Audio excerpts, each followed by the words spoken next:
Okay, so after the video you've just watched, I then felt extremely tired and drained because I dredged up a lot of stuff. I was walking through the corridors of my own mind, the contours of it, and experiences, and the recent experience which had triggered it. This kind of thing about the self erasure aspect of the being asked to, deny myself on this grant, essentially deny my own expertise.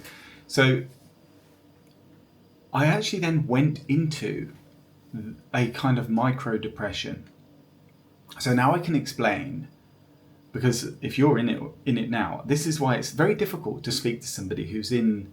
It's not difficult to speak to someone in depression, but it's difficult to reach them because of what the mind is doing in that state. So now that it's fresh in my head, and this is why I haven't been able to make this video, because it didn't feel authentic, but now it does, because I've experienced it. Let me explain what it feels like. And again, now I'm not feeling it right now, so I'm recalling it. But it was from whenever it was, day before yesterday. So the feeling is one of, it's almost like a physical feeling in the head of, I don't know, like a pressure or a vacuum or some sort of dragging down feeling. I guess it's not really down though. It's hard to sort of explain, but it's not just thoughts. There's like it feels like there's an actual kind of gravity to it that's sort of pulling you in to something. And accompanying it was that same feeling of like, I just want to be dead. Essentially, not actually dead, but like I want to deny this reality and just look at the phone. Now, it wasn't that extreme, right? I wasn't suicidal or anything like that, but it's like, it's the same pathway. And I know that because I've been right down the pathway. Now, so it was, then what I realized is, you get these negative thoughts were coming up. And so I'm sitting there thinking, this is odd. But I was also on the precipice of this quagmire, of this abyss, right? So I didn't fall in. I'm here. I didn't fall in. But I came close enough to it to understand exactly what was going on, which is what I want to share with you now. So that feeling, the negative thoughts, they are the mind's attempt to reject the self again. So, they're not a symptom, they're the mechanism. So what's going on there is, there's a feeling, that feeling wants to be acknowledged and seen. That feeling of, the kind of horrible feeling, the horrible feeling of it, that you want to avoid, that you don't want to be, right? That you just do not want to be that feeling. So the mind then looks for a way to sanitize it, to explain it, to control it. So it then voices that. And instead of saying, because it doesn't want to be that feeling, so it says, it tries to distance itself from the feeling and says, why do you feel this way? It's all bullshit. You're useless. You're never going to get out of this. You're never going to be healthy. And it says this stuff because sorry, so my wife's walking around upstairs. I feel a bit distracted now. I think she's coming down. I'll have to pause it a second. These things always come at the moment, exactly the moment you don't expect. So, where was I?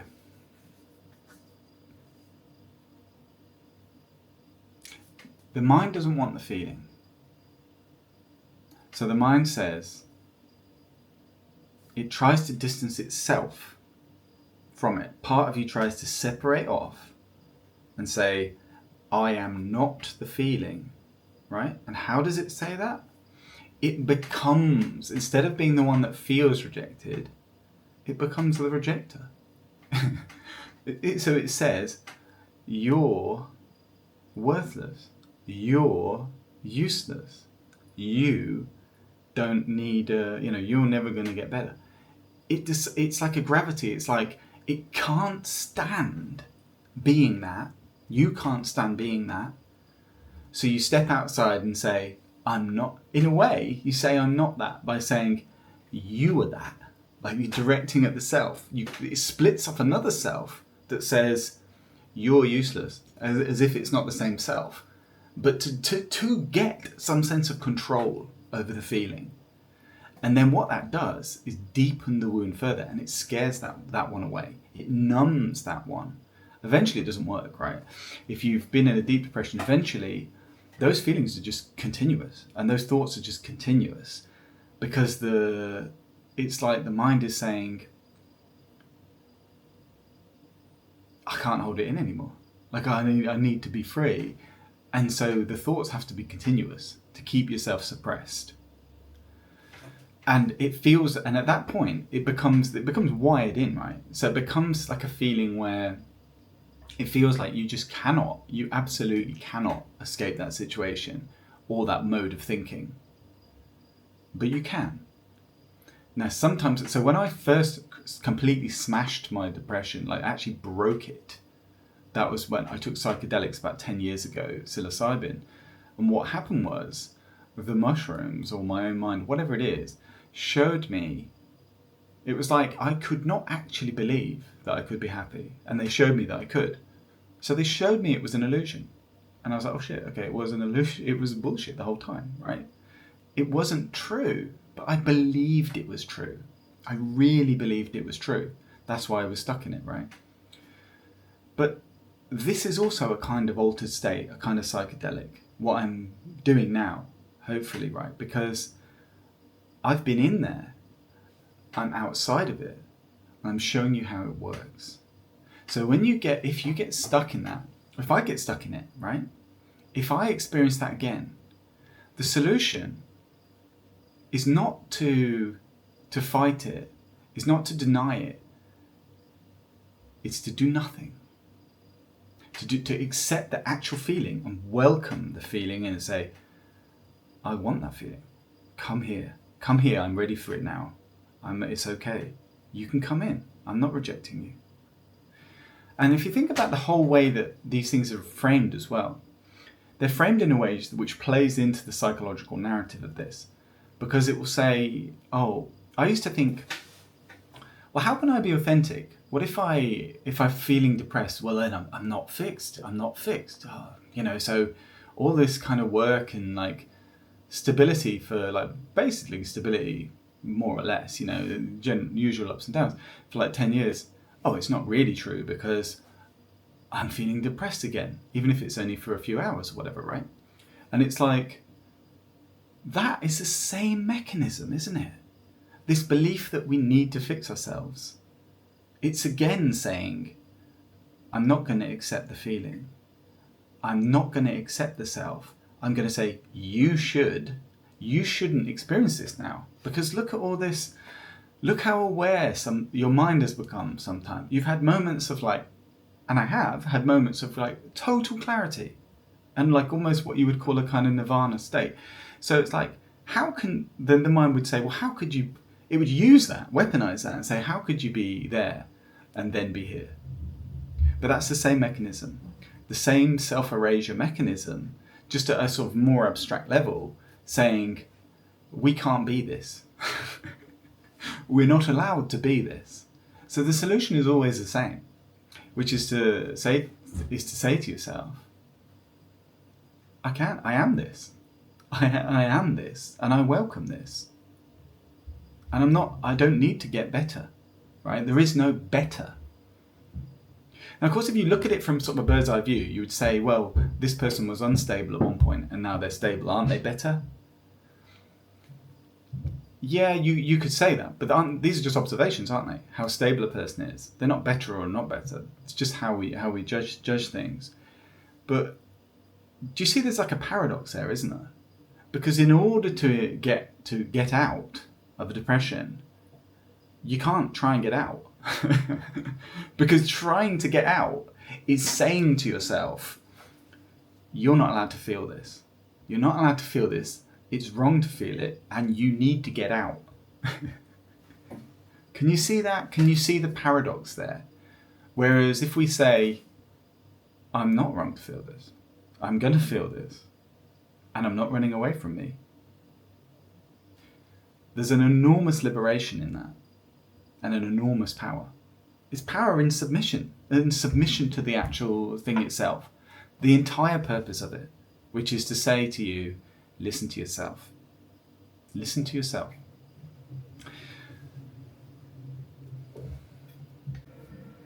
Now, what I want to say next will come on eventually when we talk about fear.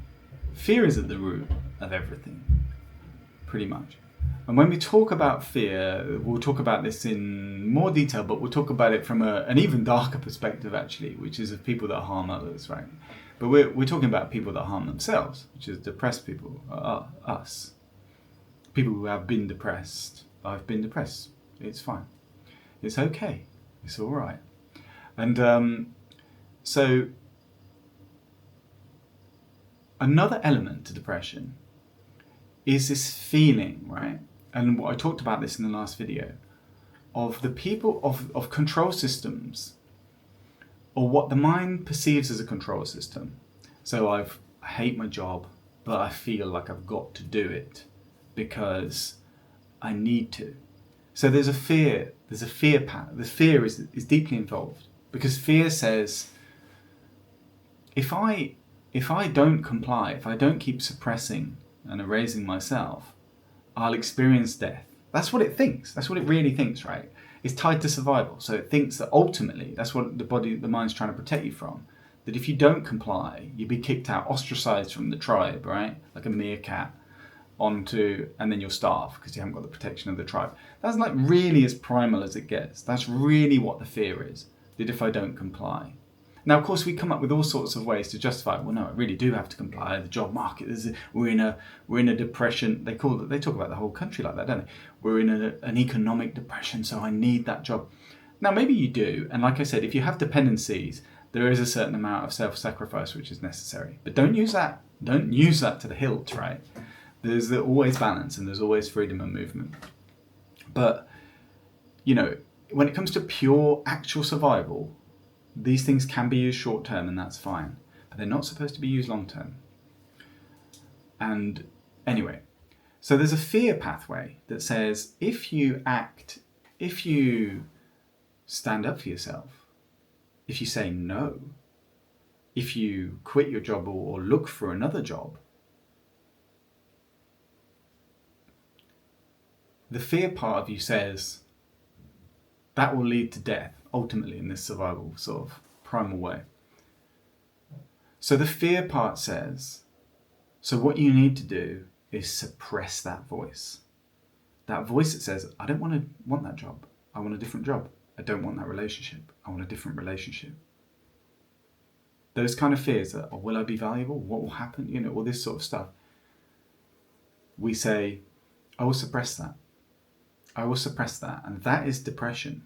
It's a self-suppression that eventually becomes like reinforced and becomes a pattern, becomes a survival pattern.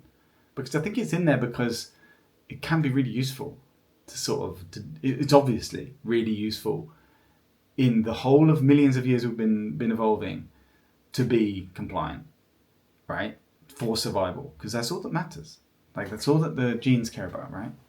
You survive. That's what this machine is oriented to do, to survive. So the fact that stuff exists, it exists, and it's bloody useful. Like if we found ourselves in some crazy war situation or whatever that required suppression of a whole bunch of stuff to survive, I'm really thankful that stuff exists because it's needed, right? But in an everyday today life, it's not supposed to be active. It's not supposed to be there constantly.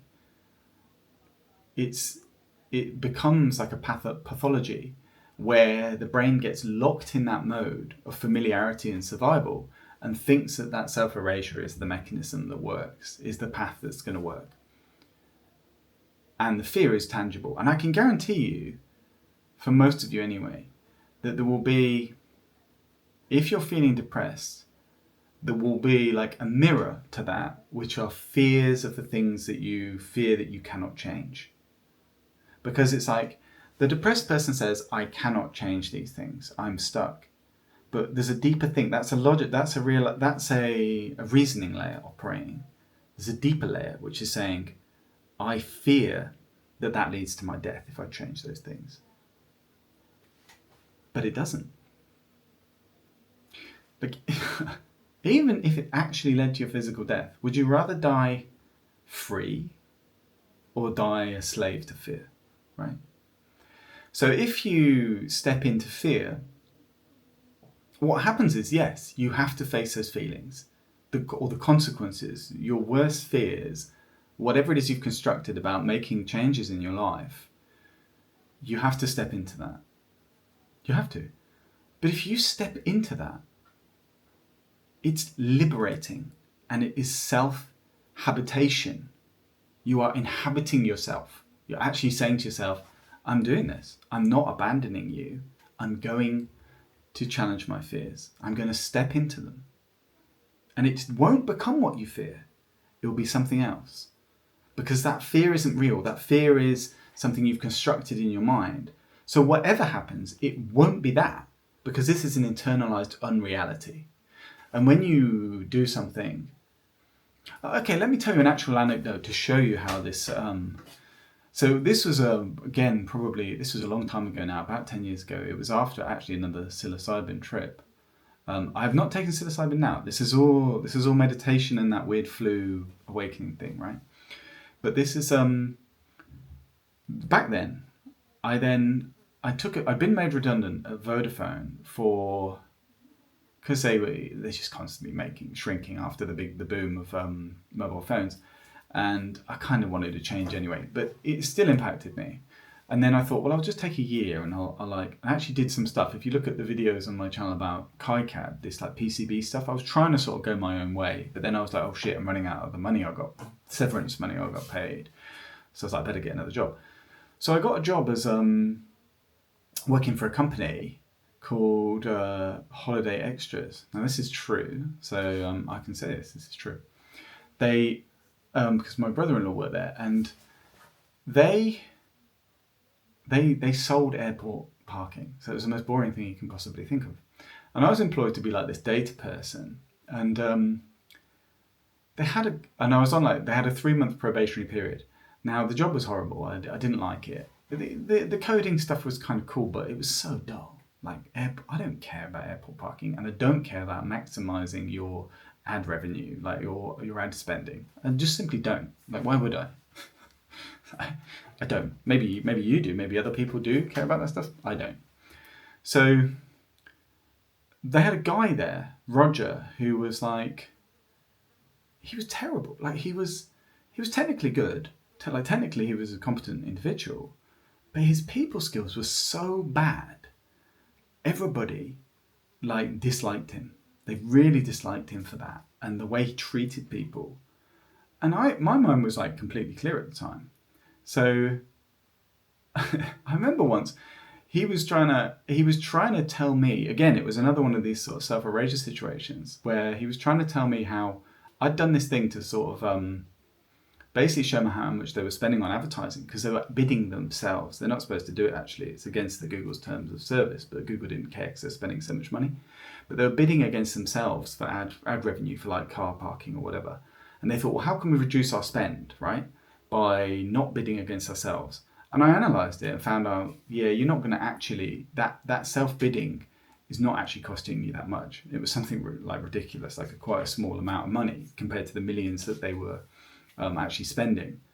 And this Roger guy got like annoyed by that conclusion, which as far as I could tell was the true conclusion, because it wasn't what they wanted to hear, right? It wasn't what they'd hired me for, but I told them the truth. And they and he was like, oh, well, maybe you could do some just some clustering around the different things. And I knew he's trying to tell me what to do, right? And I knew he didn't actually know what he was talking about. So I was like, what do you mean? What do you mean clustering? What exactly do you mean? And of course he couldn't answer because he didn't know. He was trying to use his position of power and leverage to assert what I should do and override my sort of mental, my capacity and my competence, when he actually didn't even know what the terms he was talking about were, right? And then I was like, I think I laughed, and he said to me, oh, don't laugh, right? And it's like, don't you tell me what I can do with my own mind, right? If I find this situation absurd, I'm going to laugh. I think at the time I did actually stop laughing, but I should have turned around and just said, fuck you, mate. I should have done. I actually should have done that, or done it more diplomatically. But what I did instead, I said to him, look, if you can't keep this on, it was a bit more diplomatic.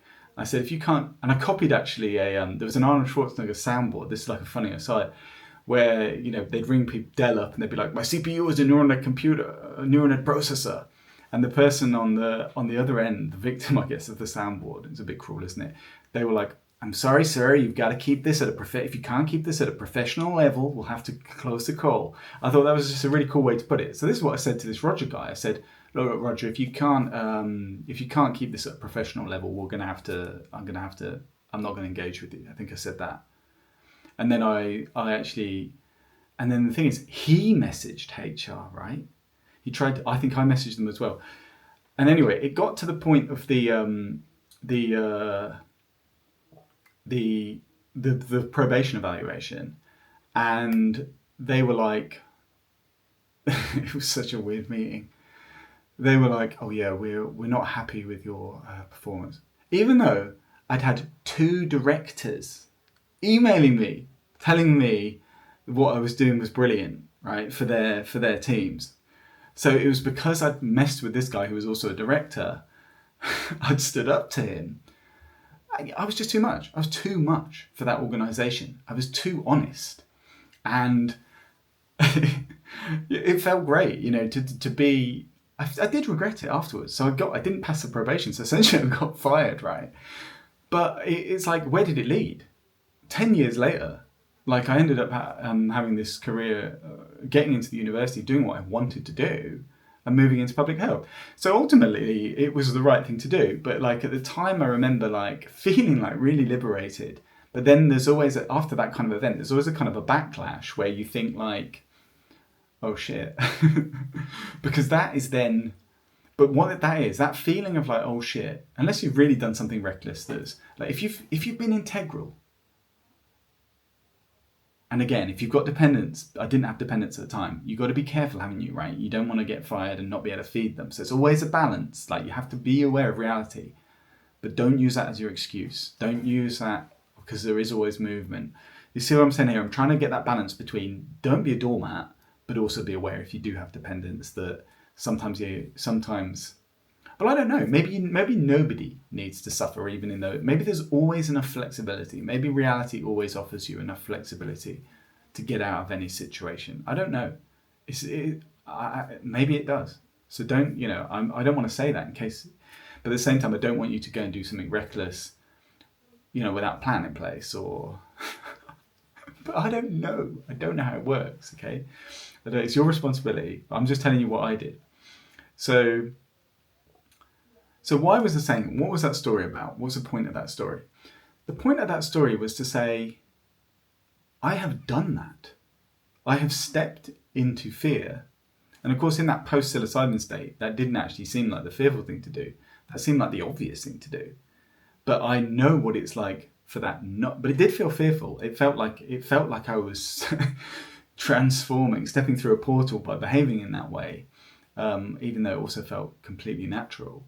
It felt more natural at the time, actually, than, say, the situation I find myself repeatedly in academia, which is where you agree, you're kind of being constantly coerced and pressurized. So that one's more like, and then I did have dependence. So then it really did feel like fear to stand up to people. But now I do stand up to people like I did last week with this case. Because it's about, that's what it means to take back yourself, is to actually act from the self with complete authenticity and integrity, regardless of the consequences. Because it's not the consequences that kill you, typically, right? I'm sure there are scenarios where, that's a dangerous consequence. Like you're on the street and somebody's got a knife. It's like maybe just give them the wallet, right? Rather than... and then process that after. But you know what I mean? It's like...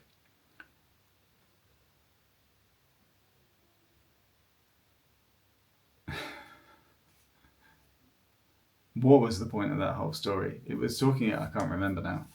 but it was about not erasing the self again. And I wanted to give like an actual example to show you that I have actually done that and what happened. And it was the fear, yeah, so comparing the two things, the miserableness and the self-denial of staying in that job, I was not going down that path. It was obvious to me at that point that that path was not the path to walk. So I walked the other path and told this guy to go fuck himself and got fired, right? But that was that was 100% the correct thing to do. 100%. I should have been even more. Maybe I should have been even more aggressive. Like really screwed the company up by like going to a tribunal or something, just to like to pursue justice. Maybe, but that was enough for me anyway, right? Because, but you know, like then when it becomes a justice issue, sometimes you feel you're right to. But anyway, I didn't need to do that. Whereas, so I have done that. But in the case of, I've also been in the situation where I do not take the path of liberty, I take the path of self-erasure. And I've done that because it can be difficult when the fear is loud, when the fear says, that pathway, that fearful pathway will lead to your destruction, self-erasure and self-destruction, which is what it really is, right?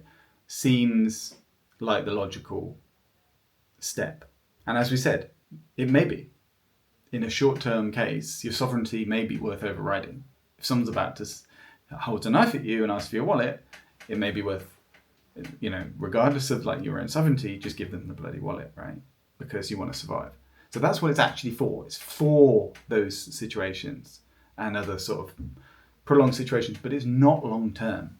So as soon as you start to feel something, the weight of something that has a fearful path, when you constantly endure that and you constantly override the self, you will end up depressed.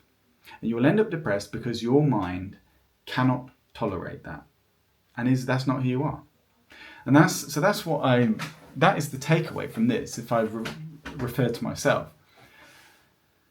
The reason I've got depressed in my past, and so many times or whatever, is because I've not accepted that that's who I am. That I am a person with integrity. Then that may be perceived as difficult in a world that requires compliance. A world that wants people to say yes, to suppress themselves, to subordinate themselves. But I know now that isn't me. It cannot be. And my mind would rather destroy itself than be that, right? Because it tries to destroy itself to avoid being to avoid being that compliant person. And it has to. That's the only way it can sort of survive being compliant, is to sever itself and suppress itself. So what that tells you is, once you see the pattern, and maybe you can look back on your own life and think, shit, is that what I've been doing to myself? It's like, if you realize that is what you've been doing to yourself, then you realize you've got to embrace yourself. It's the only way forward, right? It's the only way forward, is to realize that is a message, an unignorable message. You can't do it. You cannot suppress the self. It doesn't work. It leads to depression. It leads to effectively forms of self-harm, like self-denial, comfort eating, whatever it is, blah, blah, blah, blah, blah. It cannot do it. It doesn't work. You are not that person. The path forward is freedom. The path forward is integrity, and to face the fear of it, to accept the fear of it, to walk into it, and you'll find out what happens. But you'll walk out into it. It may be scary, it may be ugly, but you'll be free. You'll be free. That's all I wanted to say to you today, and I hope you can find freedom. Freedom from yourself, freedom from others, and walk forward, one foot in front of the other, with integrity and truth. Thanks for listening.